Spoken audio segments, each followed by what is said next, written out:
O assunto de hoje é locação não residencial. Vamos entender isso que é muito importante. Quando eu falo de locação não residencial, é um baita ramo que você tem para atuar como advogado, como corretor. É um mercado que não para. Costumo dizer que não tem jeito. Comer, se alimentar e também morar, não tem jeito. Nós temos que fazer todo dia, né? Então, se você tem condições de morar em um lugar maior, você mora. Não tem, mora em um lugar menor, mas morar, você vai morar em algum lugar. Pode ser num quarto, mas você vai morar em algum lugar, tá bom? Quando você tem condições de comprar, você compra através dos contratos imobiliários. Pode ser o instrumento público e o instrumento particular. Quando não tem, resta a locação, você vai alugar. Por opção, muita gente, investidor, hein, não mora em imóvel próprio. A mídia, muitas vezes, a mídia vende uma ideia, né? E pela facilidade, a mídia coloca na sua cabeça essa ideia. Então, de um tempo para cá, a mídia divulgou muito e continua divulgando o sonho da casa própria. Todo mundo tem que ter casa própria, o brasileiro tem que ter casa própria. A juventude, coitada aí da juventude, né? Sai que nem um robô, casa própria, casa própria, casa própria. A verdade é essa. Aí o coitado acaba de casar, né? Casou ou mora sozinho, ele fica com aquilo na cabeça e entra numa dívida infernal, uma dívida que não tem fim. Cuidado. Se você perguntar para um bom economista, se você perguntar a uma pessoa que entenda de mercado imobiliário, ele vai te dar uma outra dica. Não compre o seu imóvel, alugue. Porque se você aluga o imóvel, você não tem manutenção, né? Começou a dar manutenção, você vai para outro. Esse dinheiro, você aplica esse dinheiro. Esse dinheiro você investe em alguma coisa. Então tem os dois lados da moeda, né? Depende o que você deseja para você. Mas morar no fim do mundo, longe de todo mundo, longe do seu trabalho e falar eu tenho meu imóvel próprio, será que essa é a grande vantagem? Então por isso vale a pena você entender tudo sobre locação. Vamos lá, essa locação é especial, essa locação é do ganha-pão, seu, meu, de todo mundo. Locação não residencial quer dizer o quê, professor? Locação não residencial quer dizer locação industrial, locação comercial, locação empresarial. Todos esses nomes são os nomes, nomenclaturas utilizadas para a locação comercial. Na Lei 8.245 de 91, nós temos a locação, o termo locação não residencial. E locação não residencial é aquela que não é utilizada para moradia. Então perceba, olha o conceito aí, ó, locação não residencial, ou seja, não residencial, porque ela não é utilizada para moradia. Ela é utilizada para fins de venda de produtos ou serviços. É isso mesmo. Você vai no salão de cabeleireiro, o salão de cabeleireiro vende um serviço e vende produtos também. Então, qualquer lugar que gere riqueza, circula riqueza, venda um produto ou um serviço, essa locação, o cunho desse contrato, o objetivo desse contrato de locação é de natureza não residencial. Locação residencial é só para moradia, ok? Moradia. Para entender isso, vamos do começo, olha só. Falamos aqui que a locação é regulamentada por diversas legislações diferentes, né? O mundo, maravilhoso mundo da locação, nós temos a Lei 8.245, de 91, que trata de 3 possibilidades de locação. Locação residencial, não residencial, objeto do nosso programa, e a locação por temporada, que vamos falar também numa outra oportunidade, tá bom? Então, Lei 8.245 de 91, a lei conhecida como Lei do Inquilinato, só trata de 3 locações de bens imóveis. Locação residencial, não residencial e por temporada. Fique atento em relação a isso, hein? Veio uma nova lei, que é a Lei 12.112, de 2009. A mídia divulgou que essa lei acabou com seus problemas, a organização tabajara, né? Essa lei, quem não paga aluguel em 10 dias está na rua. Não é verdade. Essa lei é uma nova lei que alterou pouca coisa da lei antiga. Continua sendo a Lei 8.245 de 91, a Lei do Inquilinato, que ainda é vigente, tá bom? Então fique atento em relação a isso. Falamos aqui também em outras oportunidades que nós temos o Estatuto da Terra, que também trata de locação, mas locação de imóveis rústicos e rurais. Rústicos e rurais. Então fique atento em relação a isso. Não podemos esquecer também da locação do Código Civil. O Código Civil também trata de locação de bens móveis e também de bens imóveis. Professor, quais bens imóveis? Outdoor. Outdoor, que você passa na estrada, nas rodovias e vê esse outdoor, é uma locação do Código Civil. Além da locação do outdoor, também vaga de garagem com a vaga de matrícula autônoma. Não entendi, professor? Vai entender. Atenção sempre com didática aqui, ó. Vaga de garagem autônoma é aquela vaga separada que tem o seu número próprio. Apartamento, tem apartamento que tem a vaga de garagem junto dentro da matrícula do imóvel, né? É unificada. Vaga de garagem autônoma, ela tem a vaga separada. Essa vaga de garagem, numa discussão de locação, é o Código Civil que vai tratar, tá bom?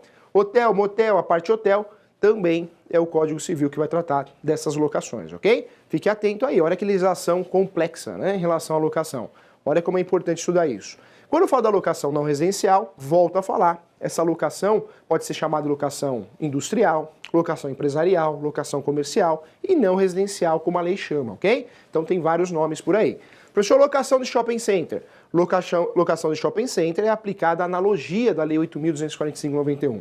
Então, na verdade, shopping center não tem uma lei específica.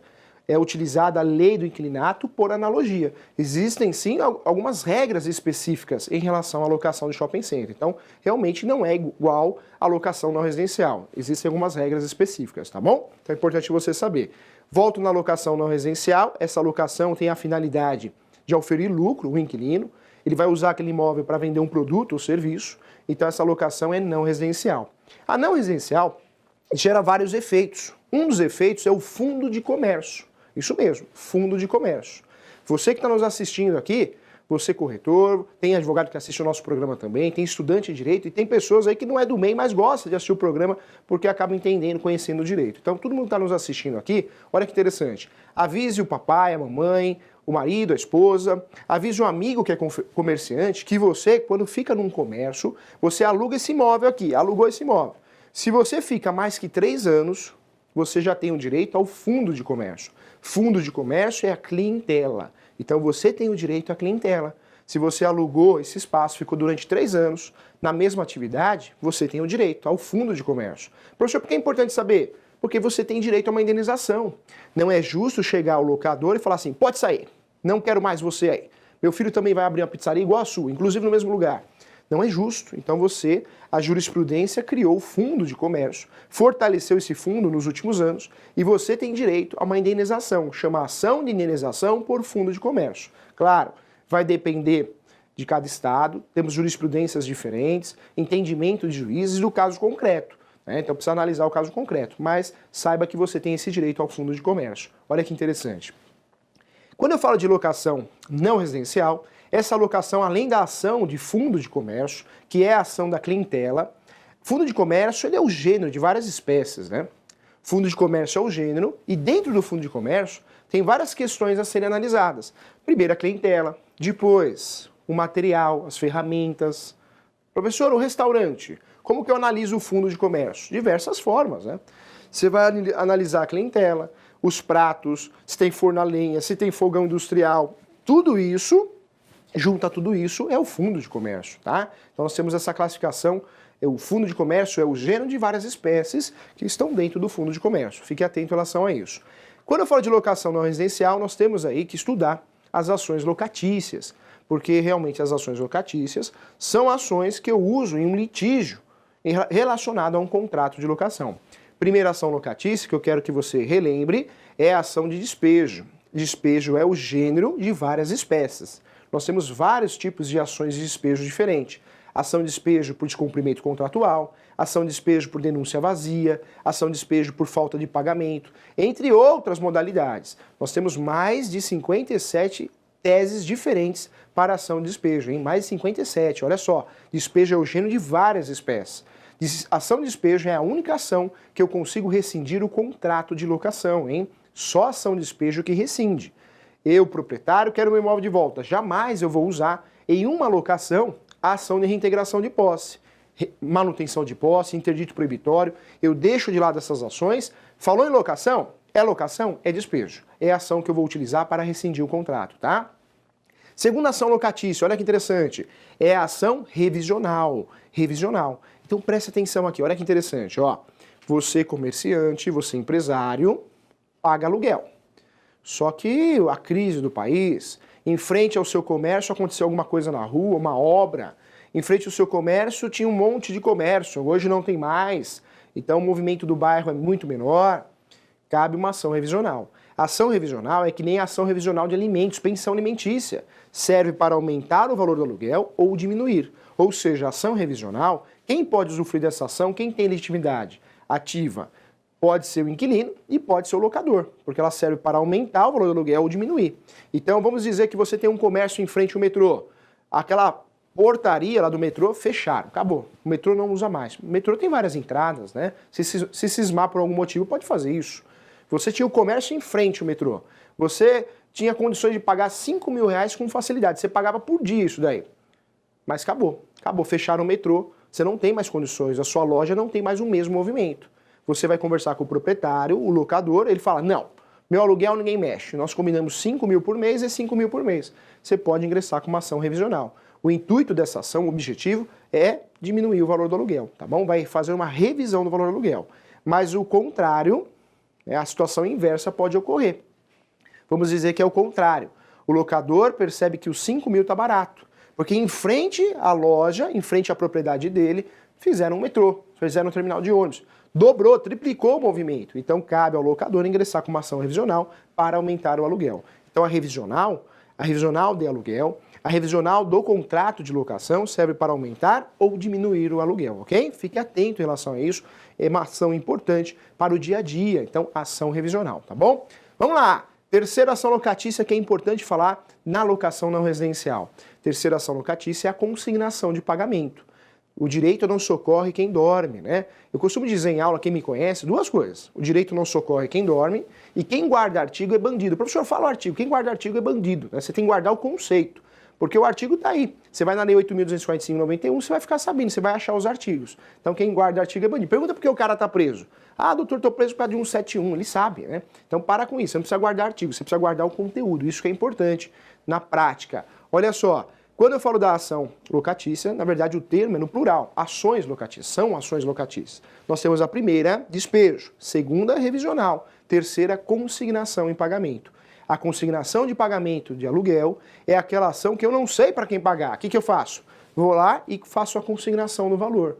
Se eu não sei para quem pagar, eu tenho dúvida para quem pagar, eu não posso deixar de pagar. Se eu deixar de pagar, sabe o que vai acontecer? Vai aparecer o herdeiro, vai aparecer o proprietário que tinha assumido e vai tirar você com uma ação de despejo por falta de pagamento. Aí você vai pagar juros, correção, honorários advocatícios, despesas, danos materiais, vai complicar a sua vida. Sumiu o inquilino, ou melhor, inquilino não, o locador, né? Sumiu o locador? Ah, professor, não sei para quem pagar. Deposita em juízo, chama consignação de pagamento de aluguel. Ah, eu não sei se é para a imobiliária, eu não sei se é para o corretor, dá uma confusão, não sei se é para o proprietário, eu não sei para quem pagar. Consigna, ação de consignação de pagamento de aluguel, ok? Para não ter erro, para que não tenha erro. Vamos lá, mais uma aqui, hein? A quarta opção de ação locatícia. Mais uma ação, hein? Primeira, despejo. Segunda, revisional. Terceira, consignação de pagamento de aluguel. E a quarta opção que nós temos é a ação renovatória. Ação renovatória. Professor, para que serve a ação renovatória? A ação renovatória é uma ação importante porque é uma ação que eu, inquilino, eu, locatário, ingresso para que o meu contrato de locação seja renovado automaticamente, ou melhor, judicialmente e compulsoriamente, né? O juiz vai bater na mesa e vai falar assim, vou renovar o contrato do coitado do inquilino. Então ele vai renovar. Por qual prazo? Pelo mesmo período do contrato anterior, né? Para o último contrato. Só que essa ação renovatória, chama assim, ó, guarda aí, hein? Ação renovatória. Essa ação renovatória é uma ação que você vai utilizar com a finalidade, com o objetivo de renovar o contrato seu de locação obrigatoriamente, compulsoriamente. Professor, simples assim? Simples assim, mas cheia de pegadinhas e de objetivos, né? Essa ação, eu preciso cumprir vários requisitos. Primeiro requisito para usufruir dessa ação renovatória, o primeiro requisito é que o contrato seja escrito.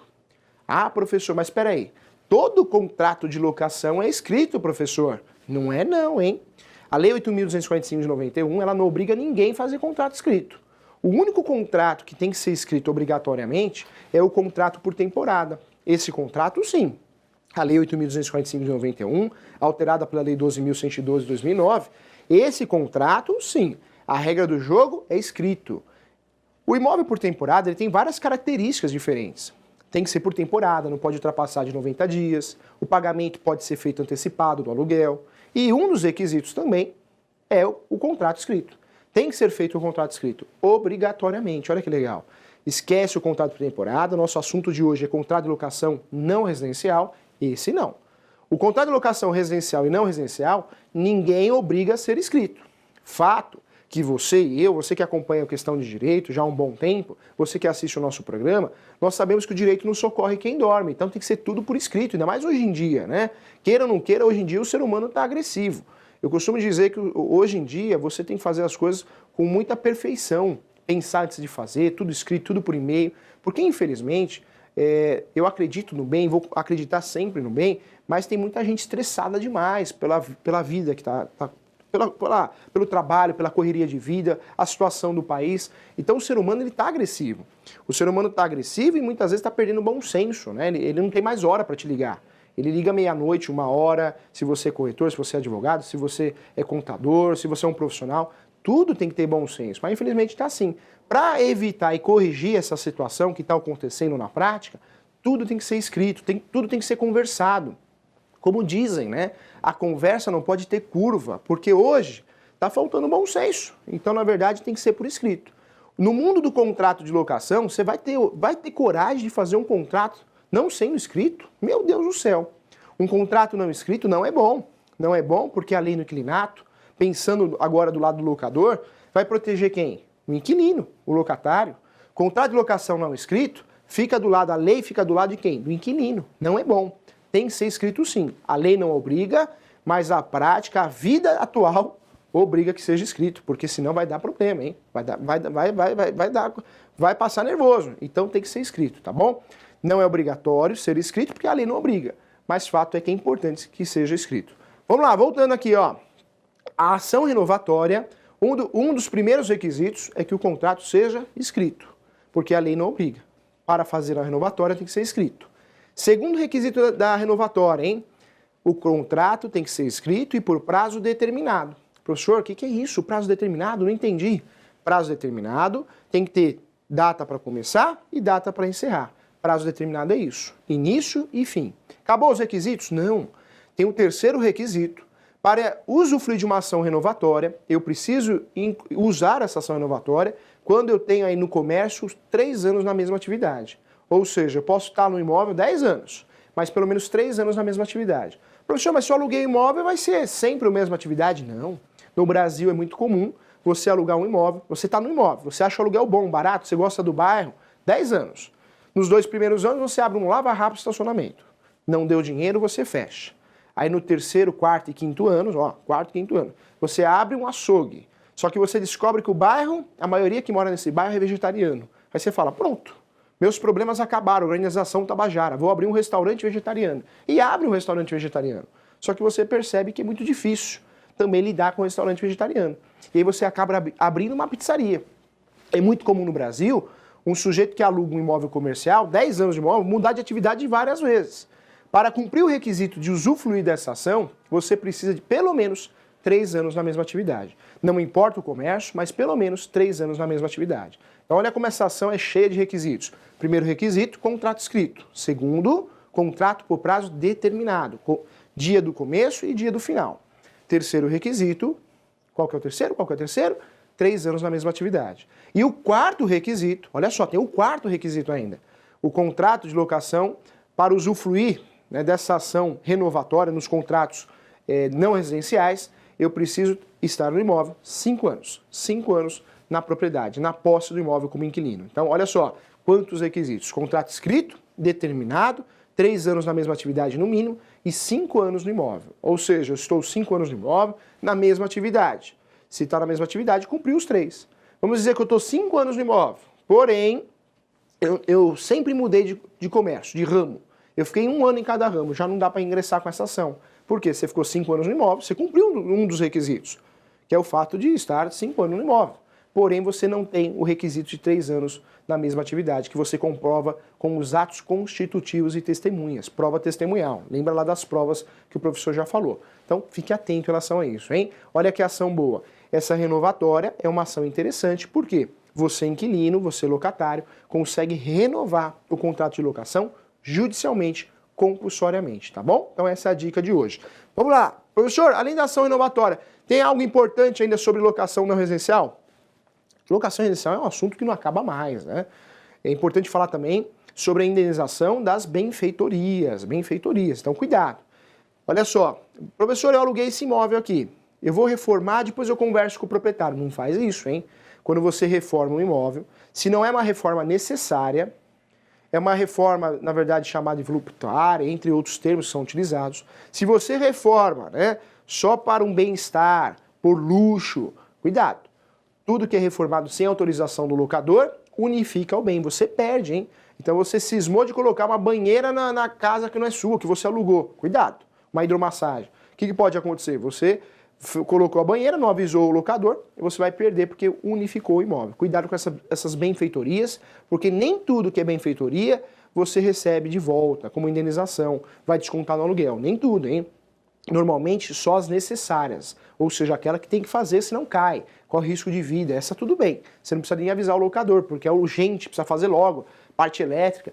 As outras benfeitorias, você começa a ter problema e provavelmente não vai receber. Nós temos alguns julgados diferentes aí, mas falando de prática, na praxe você não vai receber. Então cuidado com isso, tá bom? Muito interessante. Olha só, quando eu falo também de locação comercial, industrial, empresarial, shopping center, ou o termo que é o termo da lei, não residencial, é importante informar que tem uma tal de denúncia. Denúncia é um despejo, é isso mesmo. Você estuda isso nos livros, às vezes não entende, então vamos explicar de forma didática. Ó, quando eu falo de denúncia, tem a denúncia cheia e denúncia vazia. Denúncia é ação de despejo. Despejo por denúncia vazia e despejo por denúncia cheia. Professor, o que é cheio? Cheio eu tenho que fundamentar. Pensa num saquinho, que você está cheio esse saquinho, ou seja, cheio de palavras, fundamentos. Quando eu vou pedir o imóvel de volta do inquilino, eu tenho que fundamentar por obrigação, ao final do contrato. Eu tenho que fundamentar. Eu só não preciso fundamentar se eu quero o imóvel de volta, se eu respeitei a lei. Como assim, professor? Não entendi nada. Vou explicar, você vai entender tudo. Ó, nós temos a Lei 8.245 de 91. Essa Lei 8.245 de 91, ela trata também da denúncia cheia e denúncia vazia. Quando eu sigo a lei não obriga, ela é facultativo. Mas a lei, ela dá uma orientação assim, ó, locador, faça uma função social, ajuda aqui, ajuda o Brasil. Faça um contrato de no mínimo 30 meses. Quando o locador segue o conselho da lei e faz um contrato de locação de no mínimo 30 meses, ele ganha um presente da lei. O que é o presente? A denúncia vazia. Ou seja, ao final do contrato, ele pode pedir o imóvel de volta e não precisa ficar fundamentando o porquê. Porque ele quer de volta. Olha só que interessante. Então, toda vez que eu faço um contrato com um prazo menor de 30 meses, eu não tenho esse plus. E aí a denúncia tem que ser cheia, tem que ser fundamentada. Denúncia cheia tem que ter fundamento, justificativa. Denúncia vazia não precisa. Se eu respeito a lei, ou seja, se eu sigo o conselho da lei de fazer um contrato de locação de 30 meses, eu respeitei a lei, de no mínimo 30 meses, né? No mínimo 30 meses, pode ser demais. Eu ganho um presente. Ao final desse contrato, não é no meio do contrato não, ao final eu faço a denúncia vazia. Olha que legal, denúncia cheia, denúncia vazia. Denúncia é o quê, professor? Ação de despejo. Ação de despejo por denúncia cheia ou por denúncia vazia. Vazia é porque eu não preciso justificar porque eu quero o imóvel de volta. Eu segui o conselho da lei, eu fiz um contrato de no mínimo 30 meses, então agora acabou o contrato, eu quero de volta, ponto final. Cheia eu tenho que fundamentar, porque eu não segui o conselho da lei. 30 meses eu fiz um contrato de um prazo menor, tá bom? Olha que legal.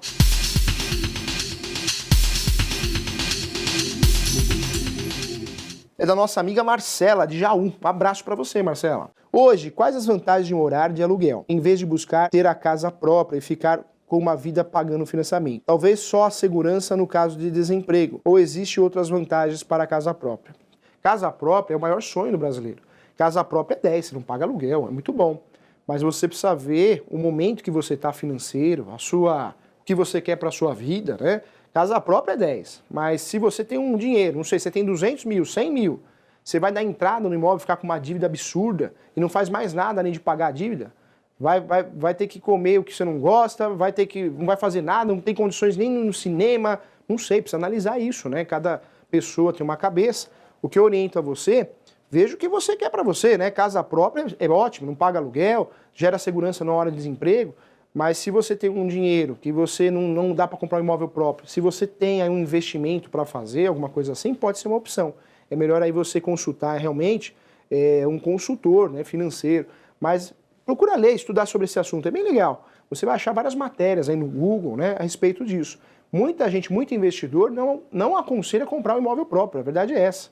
É melhor você alugar. Aí vai depender da sua situação de vida. Mas analisa com carinho Não siga uma informação pronta da mídia, tá bom? Essa é a dica que eu dou para você. Muitas vezes aí você com 100 mil reais, 150 mil, você não consegue comprar um imóvel à vista, você só vai dar uma entrada. E 150 mil reais numa poupança, numa aplicação, quanto rende isso, né? Você consegue pagar o aluguel e ainda sobra. Então tem isso, né? Analisa direitinho com muito carinho, tá bom? Eu falei realmente porque a gente não pode mais aceitar a informação pronta, a gente tem o direito de pensar, né? Então vamos lá, olha só. Jorge Oliveira, explica um pouco mais sobre como irá funcionar se o locatário perder um emprego e tiver condições de pagar o aluguel, pois o locador não pode ficar sem o valor, pois talvez dependa disso para o próprio aluguel, e o locatário não pode ser despejado de imediato. Não tem jeito, né, Jorge? Locação é um empréstimo, só que é um empréstimo oneroso. Nós temos um empréstimo gratuito, que é o comodato. Na locação, existem deveres e obrigações de ambos. A obrigação do locador é entregar o imóvel habitável, né? E o locatário é pagar o aluguel e cuidar do imóvel. Quando um deixa de cumprir essa obrigação, cabe ação de despejo, né? Então, nesse caso, despejo por falta de pagamento. Por mais que aquele sujeito, o inquilino, não tenha condições por motivos dele, pessoal dele, né? Não tem jeito. O locador, ele tem o direito de despejar. E aí ele vai ingressar com uma ação de despejo e vai conseguir o imóvel de volta. A mídia divulga muito que é uma ação rápida. Não é, não. Nada no Brasil é rápido, hein? O Brasil ganhou como a pior justiça do mundo. É a realidade. Professor, mas é culpa dos juízes. Não é culpa de ninguém. É culpa porque a gente tem muito processo. O brasileiro, ele tem o costume de litigar, levar para a justiça, né? Essa conciliação é algo novo, que a gente está trabalhando ainda no ser humano. É algo recente. Então, o brasileiro gosta de brigar judicialmente. É o costume do brasileiro. Então, tem muito processo, pouco funcionário na justiça e é demorado. Um processo chega a durar 12 anos. Falar que uma ação de despejo é rápida, fácil, é mentira. Quem vendeu isso está errado, não atua na prática. É uma ação demorada. E aí sim vai ser discutido aí se o valor está correto, tudo. Mas fato é, quem não pagou aluguel, não cumpriu a obrigação, tá bom? Então não tem jeito. O juiz não vai analisar, coitado do inquilino, não vai fazer isso, né? Infelizmente pode ter sido uma fatalidade, falta de emprego, alguma coisa assim, a gente sabe disso, o país em crise, mas o juiz não vai pensar assim. É uma obrigação que deixou de cumprir. Cabe o despejo, tá bom? Um abraço para você, Jorge. Olha só, Reinaldo Diniz, via Facebook, legal, hein? Eu tenho um inquilino há mais de 30 anos no imóvel e não tem contrato. O que é preciso para pedir o imóvel junto ao inquilino? Reinaldo, vou ser bem sincero para você. A lei não obriga ninguém a fazer contrato, a não ser o contrato de locação por temporada. Mas locação é algo muito complexo para você fazer um contrato de boca. Eu não oriento fazer isso, hein? Não oriento fazer isso e também não adianta pegar o contrato no Google, né? Ou pegar um contrato no Google, pelo amor de Deus, tem cada contrato horrível de papelaria. Colocação é algo sério, é algo que tem que ser bem feito, tem que ser discutido as cláusulas contratuais. Pede para um advogado da sua confiança te ajudar a fazer esse contrato, nem que você pague por isso, né? Mas vale a pena. Então oriento você a acertar essa situação, com muito carinho estou te falando. Professor, mas é parente, é conhecido, é o ideal, protege ambas partes, né? Em relação a pedir esse imóvel de volta, em primeiro lugar, tem que analisar se é residencial ou comercial. Se for residencial, você pode até pedir esse imóvel de volta, mas tem que avisar antes, manda uma notificação antes. O ideal é que você envie uma notificação 90 dias antes desse imóvel, tá? E o ideal também é você, além de avisar, descontar a caução, não sei se é o caso, a caução no próprio aluguel, ajuda a pessoa também, né? Então tem que ser algo consensual. Consensual é muito melhor, fuja da justiça, litígio atrasa a vida de todo mundo. É mais caro, é cansativo, você pode perder, perde sucumbência, as custas são altas. Tem que tentar resolver tudo numa boa, tá bom? Essa é a dica que eu dou com muito carinho. Abraço para você também, tá bom? O Alexandre Barbosa. Vamos lá, contratos de locação não registrados no registro de imóveis. Dão direito ao locatário a preferência na aquisição do imóvel? Contrato de locação, existe o direito de preferência, né? Só que, cá entre nós, o estudo de hoje é locação não residencial, então é comercial, empresarial. Você vai, abre uma pizzaria, gasta 100 mil reais para deixar essa pizzaria, esse restaurante bonito, ou qualquer outro comércio. Que segurança que você tem se o locador quiser vender isso? É uma discussão judicial que vai se arrastar anos e anos.